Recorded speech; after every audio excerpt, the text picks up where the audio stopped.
Me toca, digamos, reflexionar acerca de la recepción, decía recién el padre Scampini, la recepción de el Concilio Vaticano II por Schoenstatt en aquel momento, y lo que sigue siendo para nosotros, que es lo más importante, ¿no?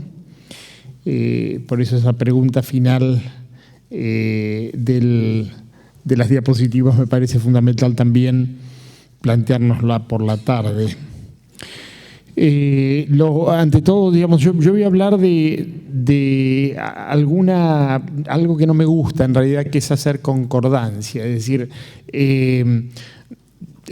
poner en relación algunas líneas de la espiritualidad del padre Kentenich y de la espiritualidad de Schoenstatt con lineamientos que surgieron del concilio.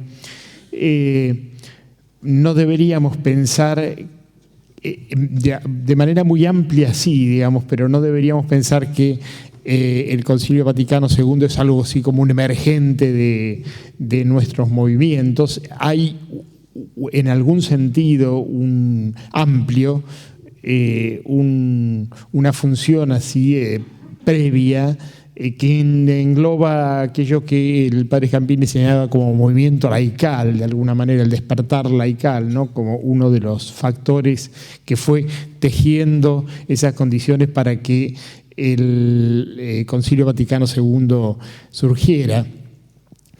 Pero bueno, sin renunciar a ese concordar o acercar, digamos,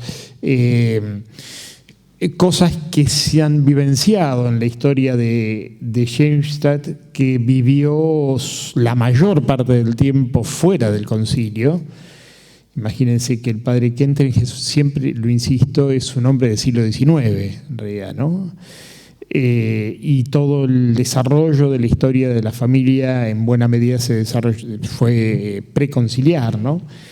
Ahora, ¿cómo lo voy a hacer metodológicamente? Lo hago como, en realidad, refiriéndome a la persona, a la personalidad del padre Kentenich, a su carisma personal. Es decir, trato de descubrir esos rasgos que de alguna manera pueden espejarse en la doctrina conciliar, en las afirmaciones, en lo que van haciendo en la espiritualidad de Schoenstatt, pero que tienen esencialmente que ver con la personalidad del padre Kentenich. Por eso comienzo con estableciendo un principio que para mí es algo así como clave hermenéutica, ¿no?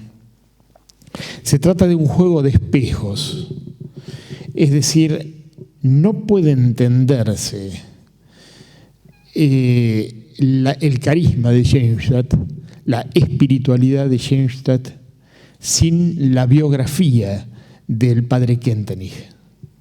No se lo pueden entender. Hay un juego de espejos que ha permitido la providencia divina, ¿no?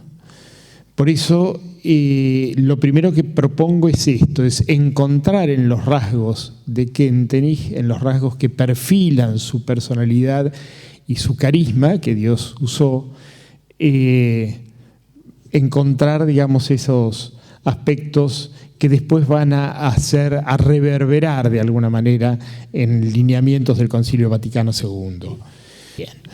Todo en el marco de una alianza de amor, o sea, la alianza de amor es una palabra técnica, una palabra muy importante en nosotros. Entender la persona de Kentenich desde la alianza es importante, no porque la tuviera clara desde el comienzo. Fue un hallazgo, en realidad, digamos, el poder definir la palabra alianza, pero hay un vínculo que se establece desde el comienzo de su historia personal con María, en realidad, con la Madre de Dios, que explica de alguna manera toda su personalidad y lo que después se va a transparentar, se va a transferir al carisma de Schoenstatt, ¿no? Por eso verlo desde la alianza, desde una alianza con básicamente la madre. Voy a poner ahora 4 rasgos. 4 rasgos que definen a Kentenich y 4 rasgos que se hacen carisma de Schoenstatt. El primer rasgo es la madre. La madre, con la madre me refiero a lo que significó en la historia del padre Kentenich su madre. No solo la madre de Dios, ciertamente la madre de Dios. Aquí la imagen de Oberhausen, todos conocen la historia. Cuando pienso en la historia del padre Kentenich, yo digo, el padre Kentenich tuvo una infancia carente, todos lo sabemos, huérfano de padre, o sea, no reconocido por su papá, pobre, nacido en un pueblo pobre, rodeado, digamos, de muchas carencias. Sin embargo, hay algo que es importante acentuar en la historia de su persona, de su perfil, de su persona, que es el vínculo con su mamá. Es decir, el padre Kentenich tiene desde el comienzo un vínculo particular con su madre, con su mamá. Y el vínculo con la madre sabemos que es fundamental para la salud espiritual, psicológica de la persona, ¿no? Y curiosamente, digamos, nosotros hemos acentuado, y el padre Kentenich mismo acentúa la paternidad, pero a mí me gustaría acentuar la maternidad aquí, porque entiendo que la imagen de Dios que el padre Kentenich intenta transparentar, o de la cual nos habla, o lo que nos invita a experimentar, es una imagen paterno-materna de Dios, ¿no? Con esos rasgos de misericordia como es presentada en la Escritura. Por eso la madre es particularmente importante, y pongo el acento en este punto, que es el momento en que su mamá hace ese pequeño acto que el padre Kentenich en su momento recuerda para toda la vida, lo lleva en su corazón. Él tiene 9 años, es pequeño, pero lo lleva toda la vida en su corazón, que es ese acto de la mamá de colgar una medallita, digamos, en esta imagen, exactamente en esta imagen, en Oberhausen, en la capilla, cuando ella ha dado todo y ya no puede dar más. Y entonces, con la sencillez de la mujer de fe, que es, le dice a la Madre de Dios: seguí vos la tarea, ahora hacelo vos. Y el hijo y el niño observando y mirando. Los primeros años del padre Kentenich fueron salvados por la mamá, desde el comienzo, por su mamá, desde el comienzo, desde vencer la tentación de quitarse al hijo y de quitarse su vida. Él fue salvado por su mamá. Y la mamá lo acompaña. Primero hay una primera infancia tranquila, serena, en algún sentido, pobre, pero serena. Por supuesto, carente, completamente rechazado por su papá, un clima, digamos, acentuadamente, dicho a la Argentina, machista. Es decir, el abuelo era un hombre que le costó mucho aceptar la situación, a duras penas. La mamá la abuela, digamos, pudo salvar la situación, pero era una mujer desde todo momento discriminada, en aquel momento, completamente discriminada. Sin embargo, con valentía siguió la crianza de su hijo. Hay un hecho muy interesante en la primera infancia, que es el hecho de que su mamá lo tiene con él a su hijo, aún trabajando afuera, teniendo que viajar, digamos, a otro lugar para poder trabajar. Es una mujer muy pobre, es una mujer que hace trabajo doméstico. Y finalmente, cuando tiene que trasladarse, se traslada con su hijo a un lugar lejano, digamos, que es Estrasburgo, digamos, bastante lejano al hábitat, digamos, donde el padre ha nacido, en Gimnich, en Renania. Y sin embargo lo lleva con él, lo hace estudiar. Hay un vínculo con la mamá especial. Cuando la mamá no puede más, y consultado, digamos, su párroco, no puede ya sostener a su hijo, es una situación de máxima carencia, entonces tiene que el nene, el niño, José, tiene que ser internado en un orfanato, en Oberhausen. Y esta es la imagen del orfanato de Oberhausen, donde la mamá, cuando ya no puede más, dice: seguí vos. Entonces, esa experiencia de la madre, para el padre Kentenich, me parece que es uno de los rasgos fundamentales, y de aquí se puede explicar todo el desarrollo después de el lugar de María en el carisma, porque es el lugar en su corazón, porque es un juego de espejos. El lugar de su corazón, lo que él experimenta, es esto, ¿no? Ese vínculo con la madre. Fíjense lo que dice el joven Kentenich, ordenado sacerdote, pero joven, ¿no? Sé lo que le debo a mi madre. Ciertamente a sus méritos atribuyo la mayor parte de mis éxitos en la pastoral. Evidentemente él tiene en su lugar, en un lugar especial, a su mamá. Nosotros tenemos una imagen, sin embargo, que nos interpela fuertemente. Ahora voy a decir algo acerca de eso. Aquí, en la misma casa del padre, esa imagen que es la única imagen que existe de la mamá del padre Kentenich con él, ¿no? Sentaditos en el banco de la casa del orfanato, donde ella va a visitarla, digamos, a visitarlo. Y nos interpela esa imagen porque vemos una actitud más bien que parece distante, ¿no? Pero bueno, esto es lo que va concluyendo ya cuando es sacerdote. Le debo a mi madre los méritos de mi éxito en la pastoral. Sin embargo, el joven Kentenich, a los 16 años, ya escribe desde aquel entonces poesía, y escribe un poema que nos hace pensar profundamente en lo que él vive después de este acto que hace la mamá de dejarlo en manos de María, en manos de la Virgen.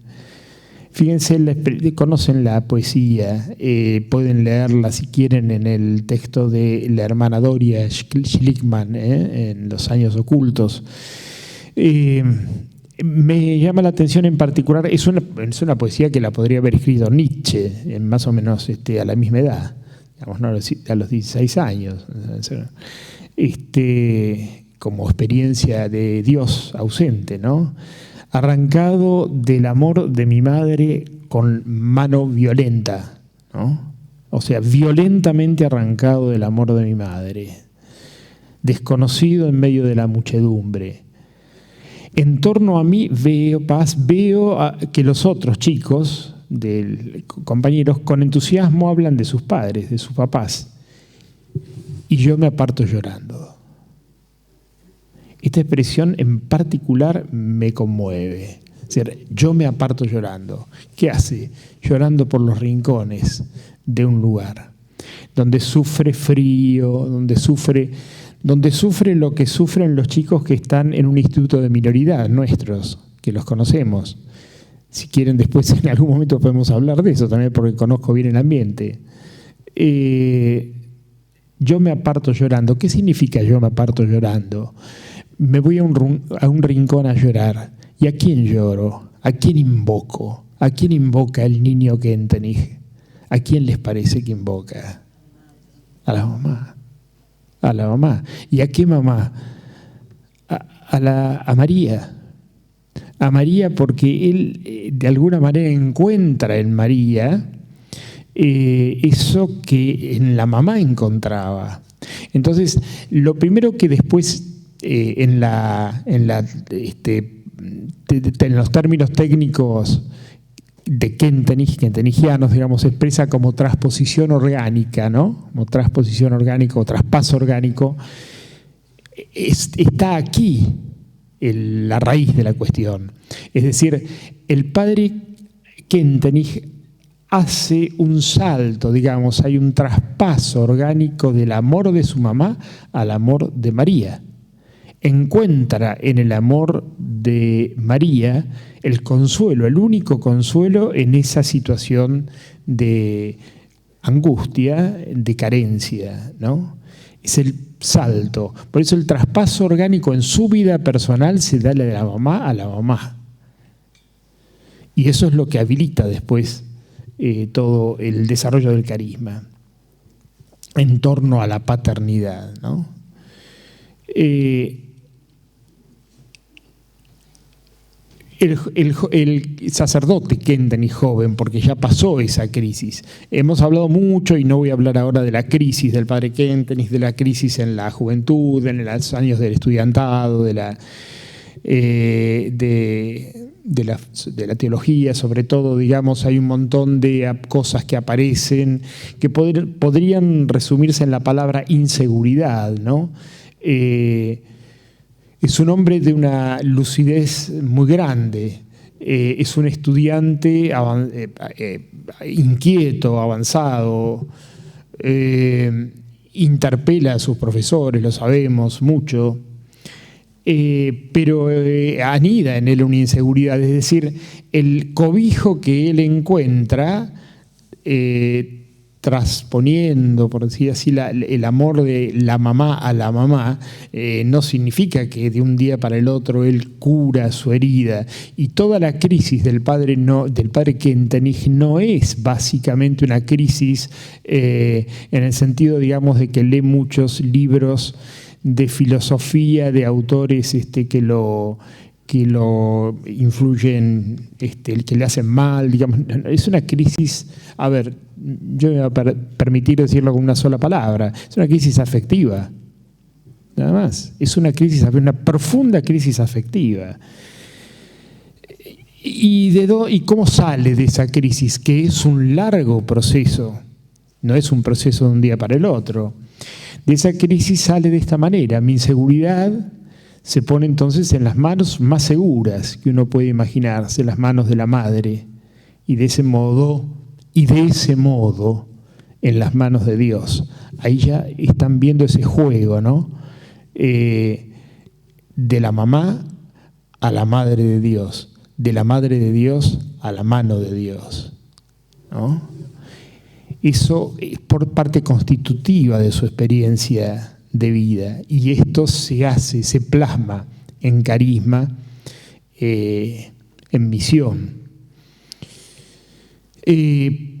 Rasgos fundamentales de la mariología del padre Kentenich, que son experiencia en él. La mariología del padre Kentenich y la mariología de Shenstadt es experiencia vital, experiencia de vida.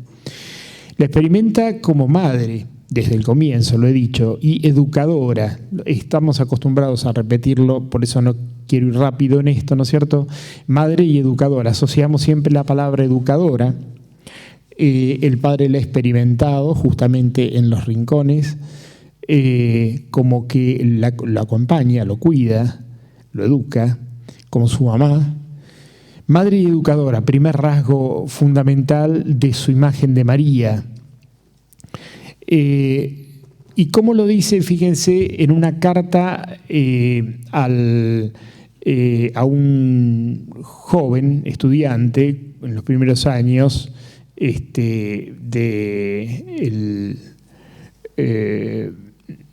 del estudiantado, cuando él era sacerdote joven, acompañante de estudiantes, dice: estuvo junto a mi cuna. Lo dice aplicando, poniéndole las palabras a los chicos, a un muchacho, pero en realidad yo creo que es autobiográfico.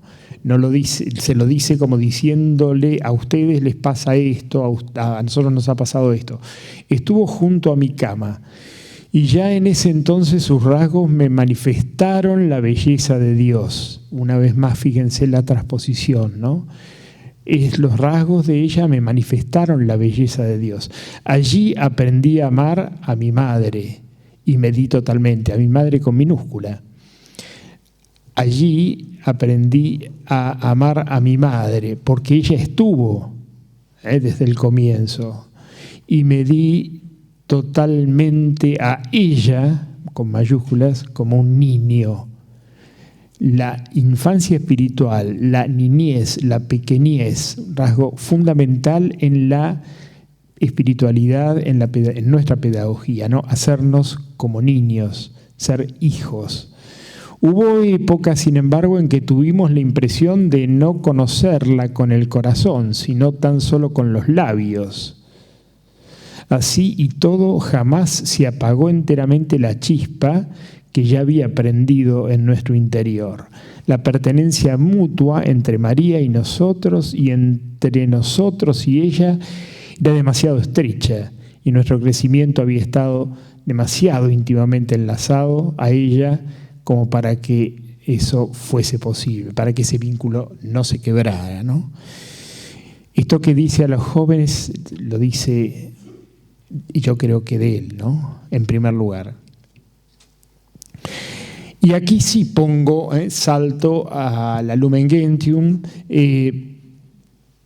Por eso es nuestra madre en el orden de la gracia. Es decir, la Mariología del Vaticano II asume esto que es la maternidad de María. Con su amor materno cuida, la palabra cuida, de los hermanos de su Hijo, es decir, de la Iglesia, de nosotros, de los discípulos de Cristo, que todavía peregrinan. Dio a luz al Hijo, a quien constituyó primogénito de entre muchos hermanos. Y estos hermanos, los fieles, a cuya generación y educación coopera con amor materno. Coopera con amor materno. Genera y educa, ¿no? Aquí viene el segundo rasgo de la Mariología de Kentenich, que es la vivencia que él tiene de María y la que transmite, la que traspasa a la familia de Shenstedt.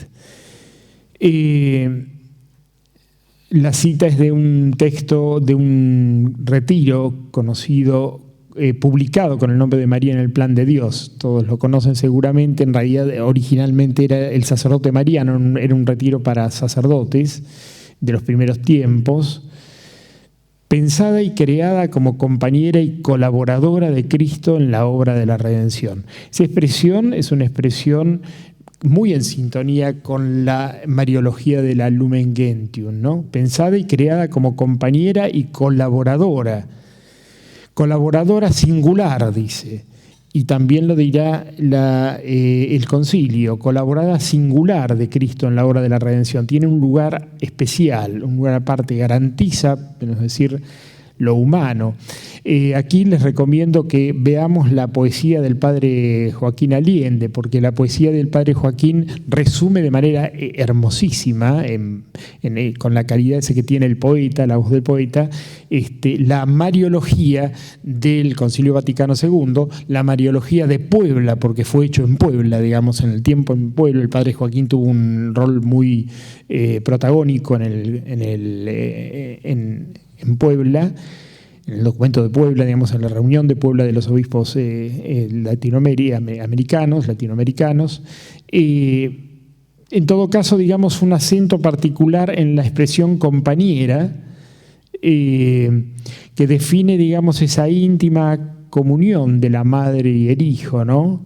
Que la hace especial, singular en la cooperación, ¿no?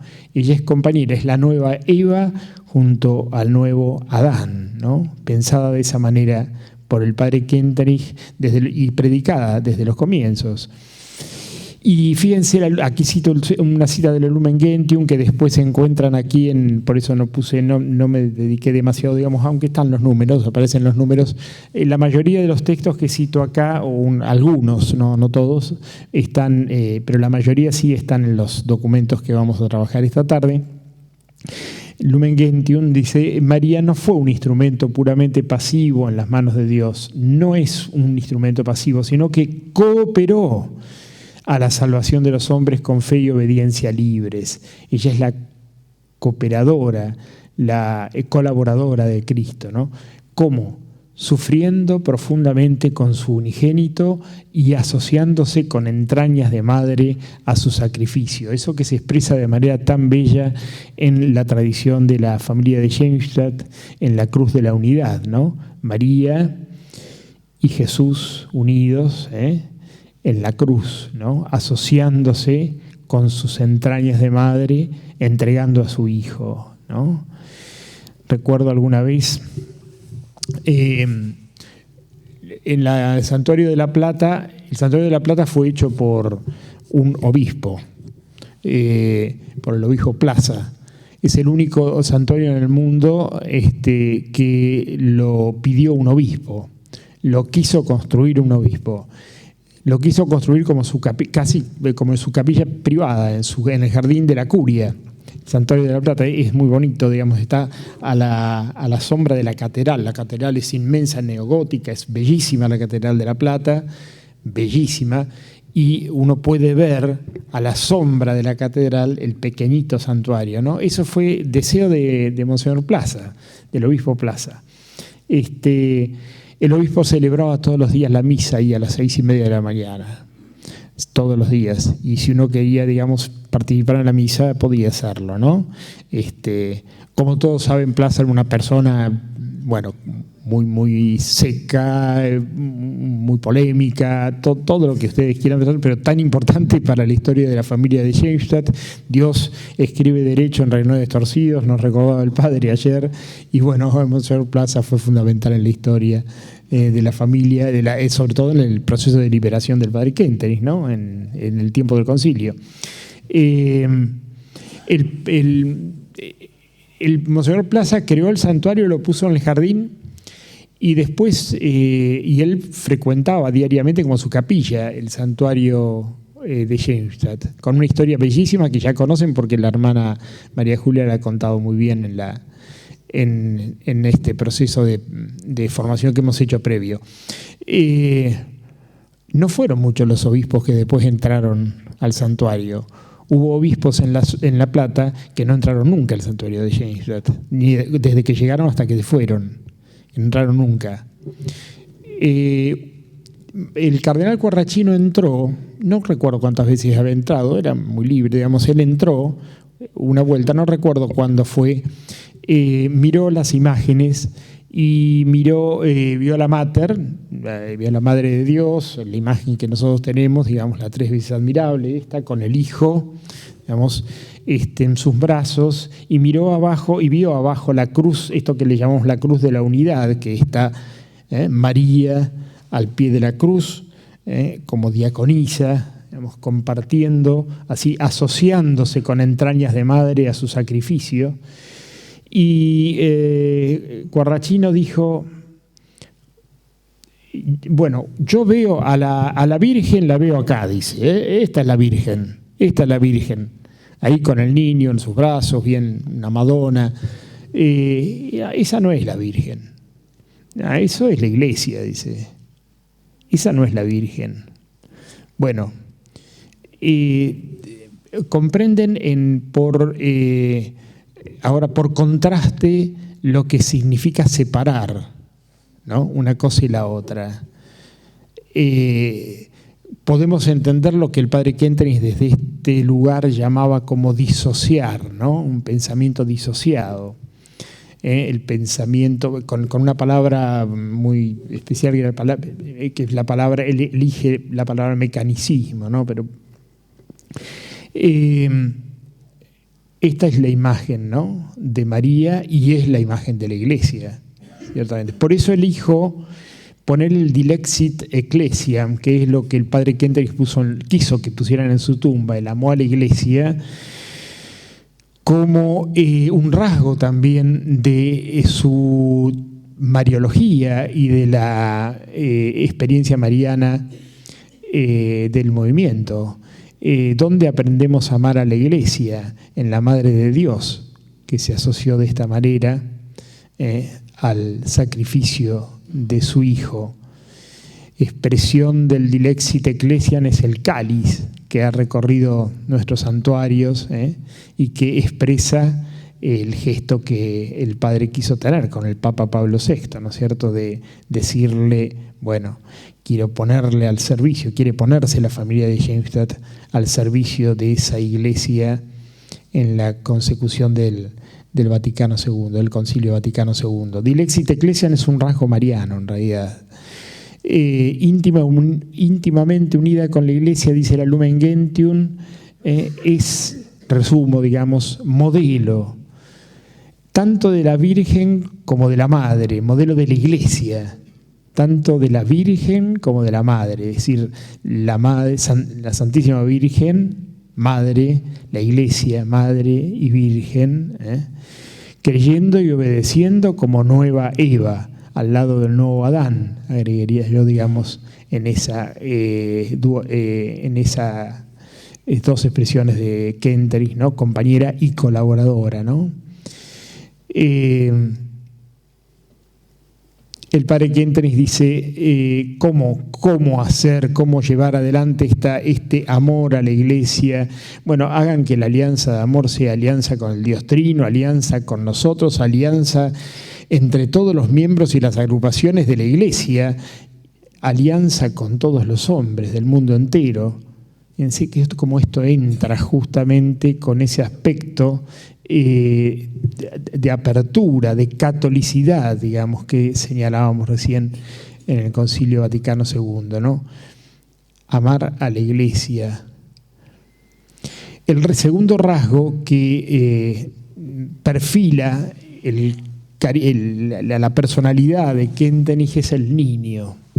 Él es un niño. Fíjense que tomo esta imagen, es una imagen bonita de un artista, de un monje de María Laach, que es un convento, un monasterio, digamos, que está en Alemania, no demasiado lejos de Jamstadt. Es la imagen de un niño. Es un niño inocente. Hay dos rasgos que caracterizan la espiritualidad de la infancia.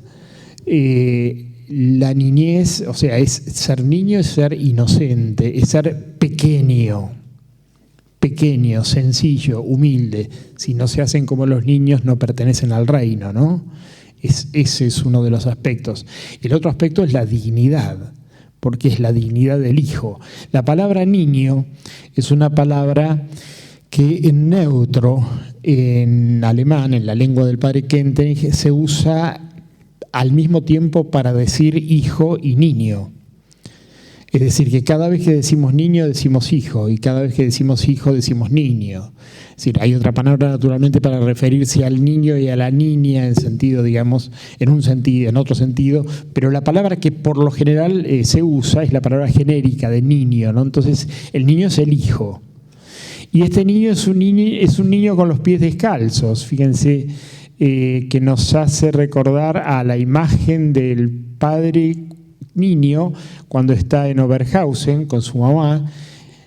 Observaron que la foto, en la casa del padre está la foto, es un niño descalzo, un niño pobre, que se ponía simplemente una especie de sueco el fin de semana, en algún momento del fin de semana. Es un niño pobre, es un niño inocente. Me conmueve mucho la imagen del niño que lleva un juguete, ¿no? Me habla de la inocencia, está jugando. Va por una calle que no sabemos a dónde conduce. Se deja conducir, sin embargo. ¿Por qué? Porque si ustedes ven y prestan atención a la imagen, hay como un aura, hay como una sombra, como llamarle, ¿no? Obsérvenla bien en detalle. ¿Lo descubren?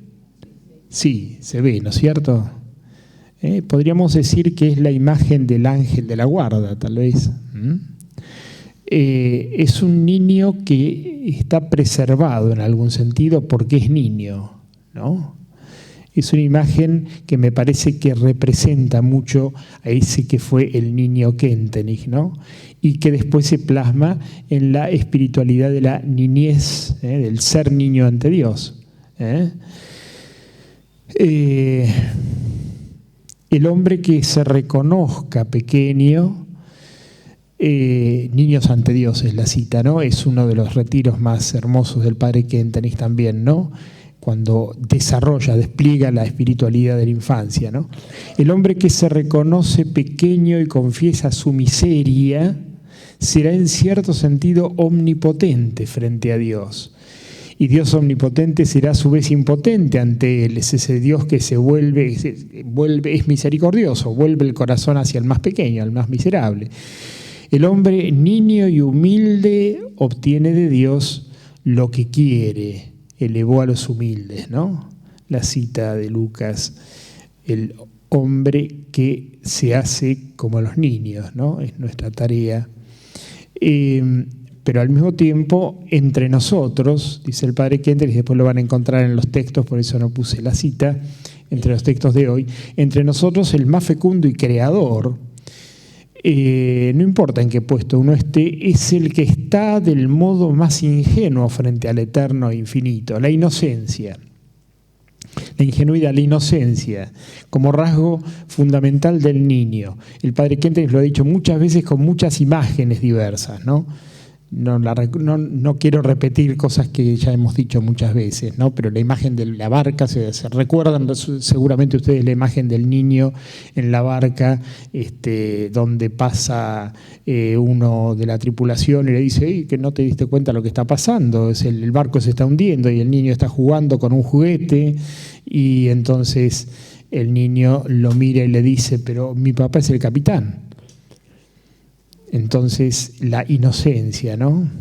La ingenuidad es fuerza, es creatividad, ¿no? Omnipotencia divina, impotencia. A nuestra impotencia unimos tu inmenso poder, decimos en la oración, ¿no? En la oración de hoy. A nuestra impotencia unimos tu inmenso poder. El juego de palabras del Padre es a nuestra impotencia unimos tu omnipotencia. El hombre es llamado como hijo, dice la Gaudium Spes, como hijo a la unión con Dios, y porque es llamado hijo, fundamenta la vida eterna y fundamenta la dignidad humana, y la dignidad humana sufre lesiones gravísimas, que es lo que hoy con frecuencia sucede. Esto dicho hace 60 años, yo diría que en este sentido podemos decir que es absolutamente vigente la frase, ¿no? La dignidad humana sufre lesiones gravísimas. ¿Qué es lo que fundamenta la dignidad humana?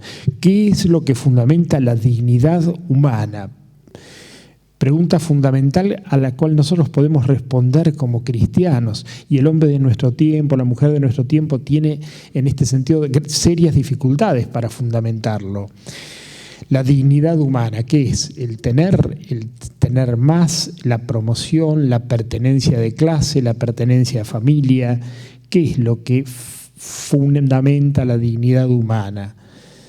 Qué lejos estamos en este sentido a veces, ¿no? La dignidad humana la fundamenta el ser hijo de Dios. Por eso, para mí, mi hermano vale, porque es un hijo de Dios, no por otra razón. Mi hermano, todo mi hermano, el que está en el fondo, el que está en la puerta de la iglesia, de la parroquia, ese es tan digno como los que estamos adentro y tan digno como el que está celebrando, y en realidad preferido, porque hay una extraña preferencia del corazón de Dios por el más pequeño, ¿no? Entonces, la dignidad y la inocencia unidas en la imagen del niño o en la espiritualidad del niño ante Dios. Aquí una vez, Dignitatis Humana, en este caso, digamos, un texto del Vaticano II también, los hombres de nuestro tiempo se hacen cada vez más conscientes de la dignidad de la persona humana. Y aumenta el número de aquellos que exigen que los hombres usen del propio criterio y libertad responsables, guiados por la conciencia del deber y no movidos por la coacción, El respeto de la dignidad humana. Lean una vez más el poema del padre Joaquín, ¿no?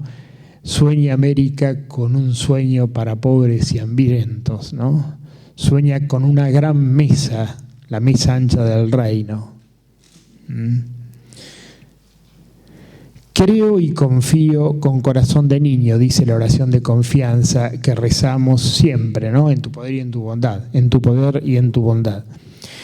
El padre Joaquín, que hizo una obra extraordinaria para la familia de Shenstadt, un aporte extraordinario, que fue traducir todo el hacia el Padre, el Himmelwärts, el autor, digamos, un libro de oraciones que escribió el padre Kentenich en el campo de concentración, lo tradujo de una manera bellísima, y como es un gran poeta, entonces le dio un vuelo poético muy lindo, que por momentos, digamos, alcanza un poquito,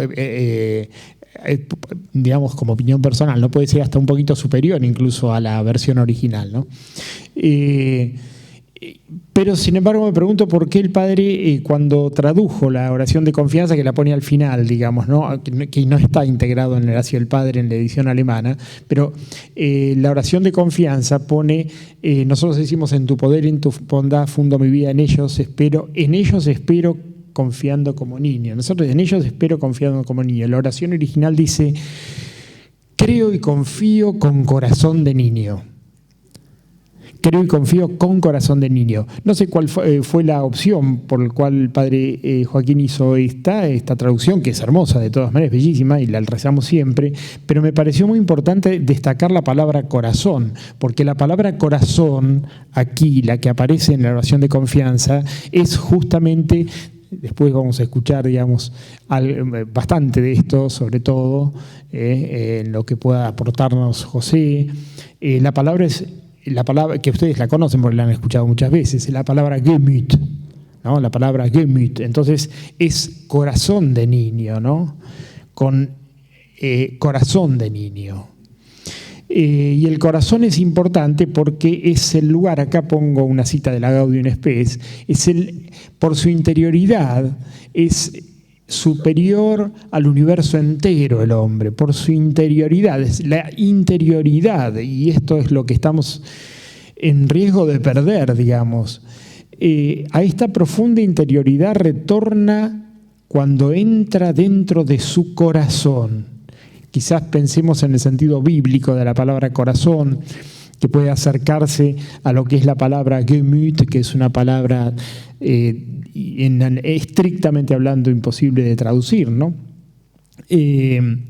Corazón bíblico, en el sentido bíblico, donde Dios lo aguarda, escrutador de los corazones, y donde Él personalmente, bajo la mirada de Dios, decide su propio destino. Es el hombre el que decide su propio destino bajo la mirada de Dios. ¿Y en dónde? En el corazón. En ese corazón donde Dios escruta, ¿no? Bien, es una frase un poco más larga y hermosísima, ¿no es cierto? El sagrario de la conciencia también es otra manera de hablar del Gemüt, que no es simplemente la emocionalidad, el sentimiento, no tiene que ver con esto, no tiene nada que ver con esto, sino que es mucho más profundo, es toda la interioridad del hombre volcada hacia Dios. Quizá cuando dice Jesús en el Evangelio, amarás al Señor tu Dios con todo tu corazón, con toda tu alma, con todo tu espíritu, es de alguna manera volcar toda la interioridad hacia Dios, y es lo que permite que el hombre vivencie, no solamente el hombre piense o sienta disociadamente, sino vivencie, ¿no? El padre es el otro rasgo que caracteriza al padre Kentenich y que es consecutivo, digamos, ¿no? Es la madre, es el hijo, es el padre ahora. Es en algún sentido un milagro de la gracia, que el padre, habiendo tenido su origen, tal como lo hemos narrado, si él mismo, cuando le preguntaron cómo le gustaría que sea recordado, como padre, como un padre. Es realmente un rasgo muy, muy fuerte de su personalidad. Esta paternidad en el padre Kentenich fue un largo proceso de vida. No es que, digamos, arrancó, digamos, no, hubo que jugar mucho, digamos. Los procesos de vida son lentos, como el mismo padre Kentenich dice. Entonces fue un proceso lento. Mucho tuvo que ver con ese desarrollo de la paternidad, el comenzar a ejercerla, ¿no? Después hay textos por la tarde que vamos a leer donde se explican esos caminos posibles de desarrollo de la paternidad. El padre es un rasgo característico de su personalidad. Aquí pongo una cita de la Dei Verbum que en realidad no tiene que ver directamente con esto que estamos hablando, pero me gusta porque me gusta poner en relación esta expresión de la Dei Verbum que habla estrictamente del autor inspirado, digamos, o sea, de la persona, del agiógrafo, de la persona que escribió la Sagrada Escritura, ¿no? Pero dice algo fundamental para mí, la Dei Verbum, en este punto, ¿no? Por supuesto no es aplicable, digamos, por analogía, o sea, esto vale para el autor sagrado, ¿no? Pero hay algo que es una verdad ineludible absolutamente. Dios habla por hombres y a la manera humana. A ver, Dios habla por hombres y a la manera humana. Y si Dios no hablara por hombres y a la manera humana, entonces sería imposible que dialogara con nosotros, que somos humanos. Es imposible. Entonces, ¿cómo llega la imagen de Dios a nosotros? Por hombres y a la manera humana. No hay otra manera, ¿no es cierto? Y lo fundamenta, digamos, con el verbo, ¿no? Con el verbo encarnado. Entonces, y la Gaudium Spes, ¿no? Aquí a la Iglesia toca hacer presente, toca hacer presentes y como visibles a Dios Padre y a su Hijo encarnado. A Dios Padre y al Hijo encarnado. Es decir, nos toca hacer visibles al Hijo, a Cristo. Y, como dice Jesús en el Evangelio, estuve tanto tiempo con ustedes y no me reconocieron. Quien me ve a mí, ve al Padre. En Juan, ¿no es cierto? Quien me ve a mí, ve al Padre. Es decir, ver a Cristo encarnado, ver al Hijo y verlo al Padre. No es solo verlo al Padre, sino es verlo al Hijo también. Y en el Padre Kentenich, en ese principio de transparencia en el cual hablamos en la familia, vemos al Padre ciertamente, pero vemos al Hijo también. Procuramos, trabajamos en esa línea, ¿no? Esto es un mandato, de alguna manera, de un pedido, un reclamo del mundo de nuestro tiempo. Hagan visible a Dios Padre, hagan visible a Dios Padre. Ahora, ¿cómo lo hacen visible? Digamos, muéstrennos el verdadero rostro de Dios. Muéstrennos el verdadero rostro de Dios, así podemos creer en Él. También aquí el Papa Juan Pablo, ¿no? En Novo Milenio Neunte. Queremos ver a Jesús. Los hombres de nuestro tiempo, quizás no siempre conscientemente, piden a los creyentes. Los hombres de nuestro tiempo piden a los creyentes. Es la Iglesia, ciertamente, como comunidad, pero es la comunidad de los creyentes y a cada creyente en particular, que no solo nos hablen de Dios, sino que nos lo hagan ver.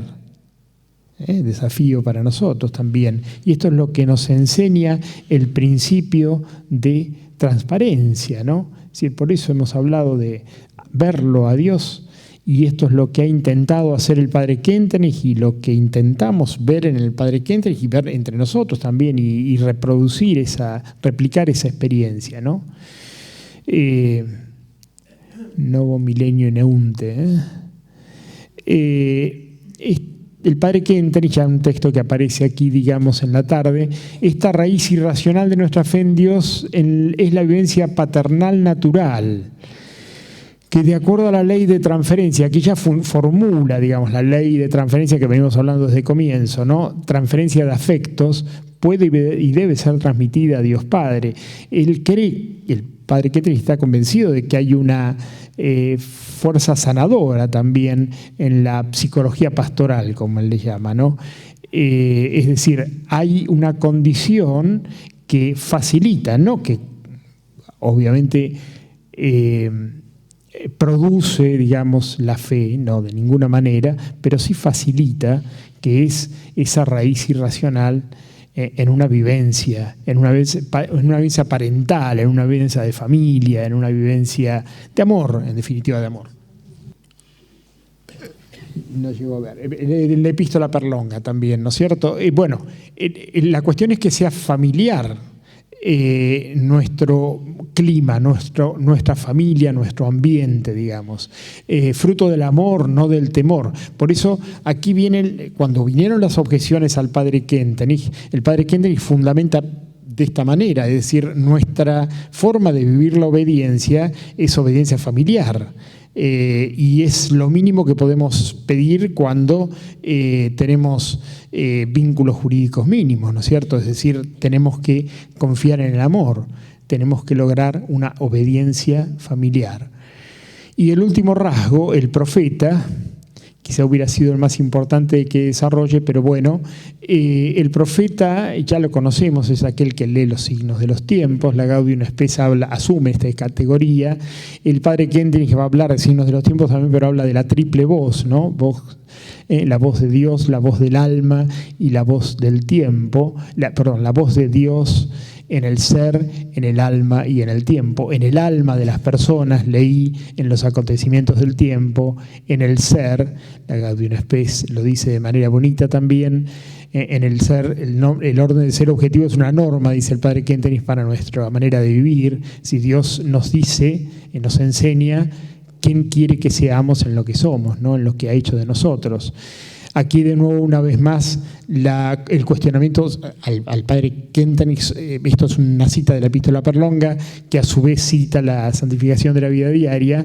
Bueno, si queremos verlo a Dios y queremos practicar la obediencia y queremos vivir una obediencia, entonces lo dice, digamos, defendiéndose de la objeción de que era una obediencia ingenua, digamos, o sea, de una persona que reacciona como infantilmente, ¿no? Dicen, no, es una obediencia que contempla la franqueza y la iniciativa propia. Es decir, le decimos claramente,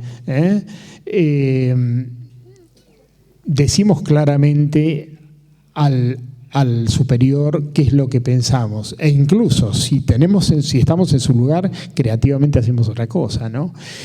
Si comparamos la imagen de la iglesia, que termino con esto, digamos, así hacemos breve, ya hacia el final del padre Kentenich, el 8 de diciembre justamente, el 8 de diciembre, el día del cierre del Concilio Vaticano II, el Papa Pablo VI bendice la piedra fundacional de una iglesia que se iba a llamar para la madre de la iglesia, ¿no? Materi Ecclesiae. El padre Kentenich bendice también una piedra, quiere hacer él dice con términos que usa frecuentemente, una inserción y un asemejamiento en el gesto del Papa Pablo VI. Es decir, vamos a bendecir la piedra fundamental del santuario de Belmonte, el santuario de Italia, santuario que está en Roma, quiero decir, ¿no? Y entonces allí en la plática dice, si comparamos la imagen conciliar con la imagen de la iglesia de ayer y antes de ayer, entonces sabemos cómo se presentaba anteriormente, cómo nosotros mismos la hemos experimentado en gran parte.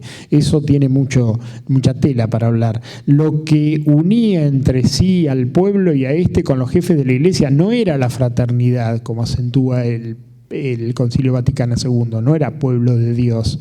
Por una parte existía un rígido señorío, una jerarquía que tenía en la mano la plenitud de la responsabilidad, la plenitud del dominio, y por otra parte un pueblo que casi diría estaba tísico, carente de responsabilidad, de corresponsabilidad. 8 de diciembre, clausura del Concilio Vaticano II, primer día después en que se suprimió el Santo Oficio, que fue la única reforma que hizo el Concilio Vaticano II antes de terminar. Dice ya más adelante, en el 68, en el 19 de marzo, el día de su onomástico, sufrimos una muy fuerte transformación, un cambio social, vinculado a un cambio en la disposición de servicio de todos los miembros, o sea, todos tenemos que ser en definitiva corresponsables, ¿no? Estamos llamados a una fuerte corresponsabilidad. Al final, una expresión que casi nos descoloca, digamos. Esto, y es el último Kentenich, del 65 al 68 hay que pensar mucho en este. Esto pasa casi, podríamos decir, por una cierta desmitificación de la autoridad oficial, ¿no? ¿Qué significa esto? Es decir, la corresponsabilidad va de la mano de esta cierta desmitificación de la autoridad oficial. ¿Qué significa? ¿Que no tenemos autoridad? No. Autoridad sí, digamos. Afirmamos el principio de autoridad, pero lo ejercemos democráticamente. Recuerdan aquella expresión, ¿no es cierto?, de la carta a José, publicada con el nombre de Espíritu y Forma, ¿no? Y la última expresión, en la misma dirección, 24 de marzo, unos días después, del 68. Fíjense que son las últimas reflexiones del padre Kentenich en vida. No nos obliguemos a ver a nuestros superiores exclusivamente bajo una luz sobrenatural, sino también como agentes reguladores de tráfico. Esto es natural y sobrenatural y natural. Es decir, que hay que hacer una cierta desacralización de los superiores. El subordinado debe ver las cosas con mayor sentido común y no pensar que el acatar una disposición de la autoridad está haciendo quién sabe qué hazaña. En realidad no puede obrar de otra manera, porque la familia no puede existir sin obediencia. Es decir, afirmamos el principio de autoridad, el principio paterno, ¿no?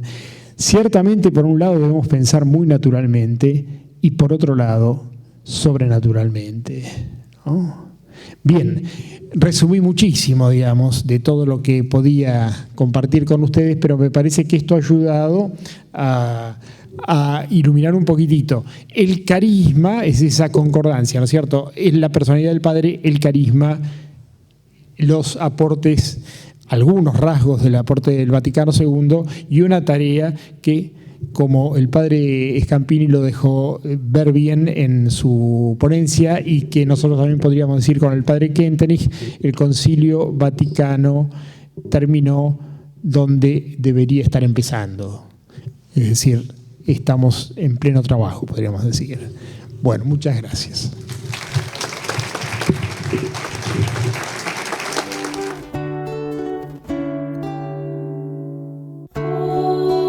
En la tierra nace el cielo.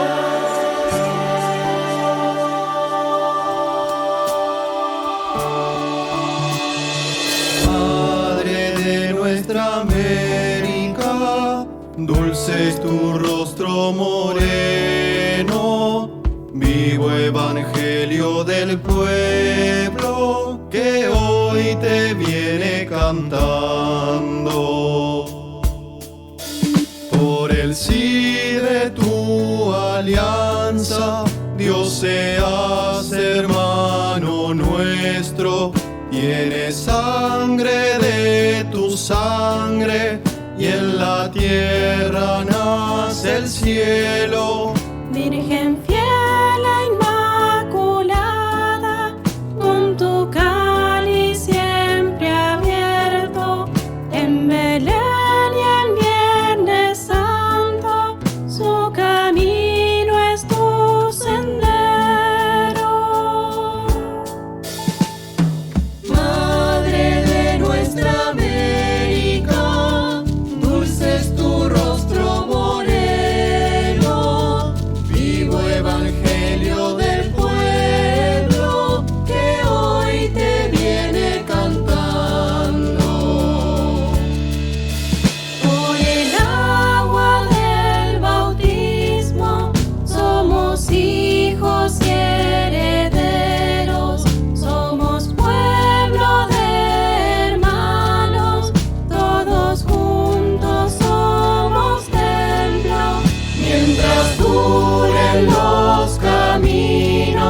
grabarás en nuestro pecho estos títulos de gloria que Jesús pagó alto precio. Madre de nuestra América, dulce es tu rostro moreno, vivo evangelio del pueblo que hoy te viene cantando. Madre de nuestra América, en la sierra nace el cielo. Mira tus hijos y escucha, sueña América, un sueño que nació de la promesa para pobres y hambrientos. Sueña con una gran fiesta en la mesa ancha del reino. Mira tus hijos y escucha el clamor de tanto anhelo. Madre de nuestra América, dulce es tu rostro moreno, vivo evangelio del pueblo